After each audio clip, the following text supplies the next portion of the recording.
കൊച്ചി പള്ളിയർക്കാവ് ഭഗവതി ക്ഷേത്രത്തിൽ നടന്ന പുനഃപ്രതിഷ്ഠ ചടങ്ങ് ഭക്തി നിർഭരമായി. ചടങ്ങുകൾക്ക് ക്ഷേത്രം തന്ത്രി ബ്രഹ്മശ്രീ ചേനാസ് വിഷ്ണു, വേഴാപ്പറമ്പ് വി.പി. ചിത്രഭാനു എന്നിവർ നേതൃത്വം നൽകി.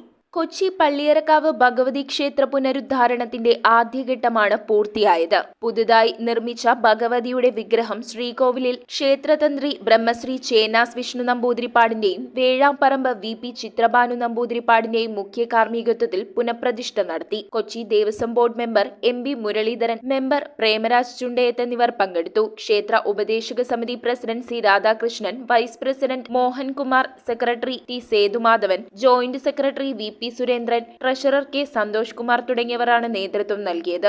വനിതാ മെമ്പർ രുക്മിണി, മറ്റു ഭാരവാഹികൾ മേൽശാന്തി വിഘ്നേഷ്, വെളിച്ചപ്പാട് ഉണ്ണികൃഷ്ണൻ, ദേവസ്വം ജീവനക്കാരും ഭക്തജനങ്ങളും ചടങ്ങിൽ പങ്കെടുത്തു. News bureau, Kochi. Kala finance, Palliyarkavu road, palace road, Mattancherry. എത്രയും വേഗത്തിൽ സ്വർണ്ണപ്പണയത്തിന്മേൽ പണം തരുന്ന സ്ഥാപനം. കുറഞ്ഞ പലിശ നിരക്കിൽ കൂടുതൽ തുക.